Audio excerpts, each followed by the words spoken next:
So I want to pause our verse-by-verse study through here to do a deep dive on leaven or yeast. If you have the NIV, it says yeast. Many other translations use the word leaven.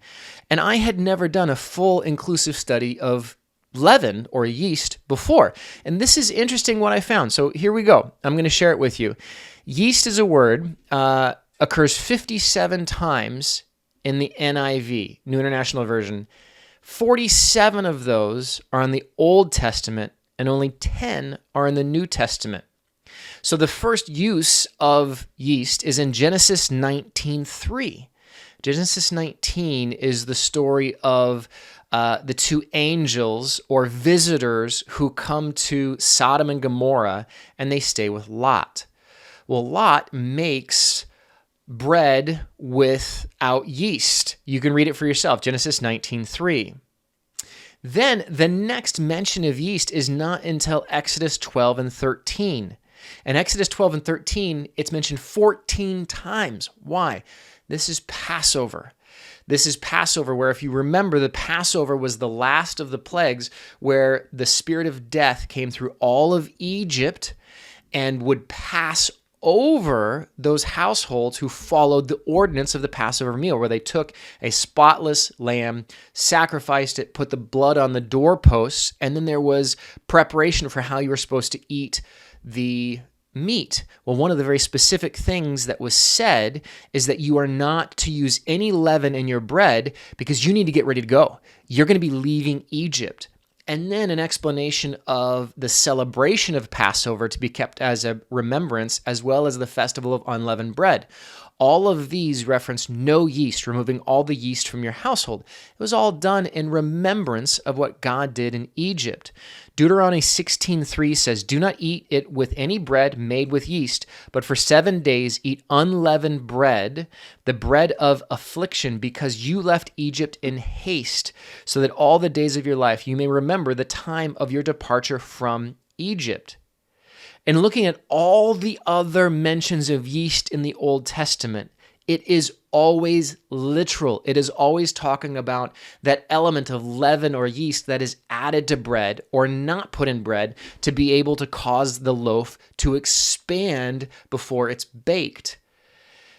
So when you look at it, I believe the reason why leaven is not included in any of the sacrifices, there's two instances of all the mentions. So of all the times that the word leaven or yeast is used in the Old Testament, 47 times, only 2 of those represent where you were supposed to have bread with yeast in it. That's Leviticus 7:13 and Leviticus 23:17. But all these instances, I believe personally that one of the reasons why all of the sacrifices were to be without yeast is simply as a reminder to the Israelites of the Passover and of what God did in Egypt. When you look at the New Testament, the 10 times that the word yeast is used, it's always figurative. It's never mentioned in reference to make a loaf of bread and do not include any yeast in it. It's always in reference to the picture of what yeast represents. And sometimes it's good. More often than not, it's bad, and it's a picture of sin. But Matthew 13:33, as well as Luke 13:20 through 21, references yeast being like the kingdom of heaven. Jesus compares the kingdom of heaven to yeast mixed into dough. It spreads out and has a positive effect on everything it touches. That's a positive view of what yeast will do to a dead piece of bread that's just sitting there flat, or dough, not bread yet, but just dough. As you sit and watch it, it expands and it grows. And that's what the kingdom of God does in us as believers. But it can't help but spread. We can't help but share the good news with those that are around us. Matthew 16:5 through 12, as well as Mark 8:14 through 21, references the yeast of the Pharisees, which we know from Luke 12:1, that yeast is hypocrisy. And I actually want to flip there now, so leave a marker here. And unfortunately, I did not mark this, so give me just a second to find a spot in my Bible. Matthew. Oops, wrong way. Luke, Matthew 16, 5 through 12. Matthew 16:5. When they went across the lake, the disciples forgot to take bread. Be careful, said Jesus to them.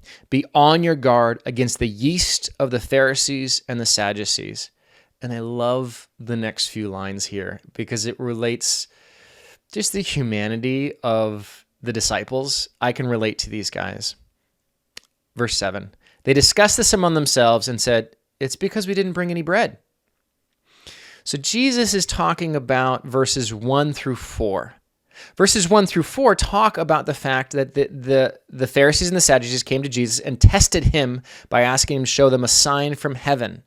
So reading verses 1 through 4 gives context for what Jesus is now explaining. And Jesus says, be careful, be on your guard against the yeast of the Pharisees and the Sadducees. And the disciples miss it. They're like, wait, what's he talking about? Oh, we forgot to bring the bread. Oh man, he's mad at us because we forgot to bring the bread. And Jesus, verse 8, aware of their discussion, Jesus asked them, you of little faith, why are you talking among yourselves about having no bread? Do you still not understand? Do you remember the 5 loaves for the 5,000 and how many basketfuls you gathered? Or the 7 loaves for the 4,000 and how many basketfuls you gathered? How is it you don't understand that I was not talking to you about bread, but be on your guard against the yeast of the Pharisees and Sadducees? Verse 12, then they understood that he was not telling them to guard against the yeast used in bread, but against the teaching of the Pharisees and the Sadducees. I love the disciples because it gives me hope that if God can use ordinary guys like them, there's hope. So we know from Luke 12:1 that the yeast of the Pharisees is hypocrisy. So the first element, yeast, is like the kingdom of heaven. And that is Matthew 13, Luke 13. Then you have Matthew 16 and Mark 8, as well as Luke 12. Those 3 references are to hypocrisy, that the yeast is sin, specifically hypocrisy.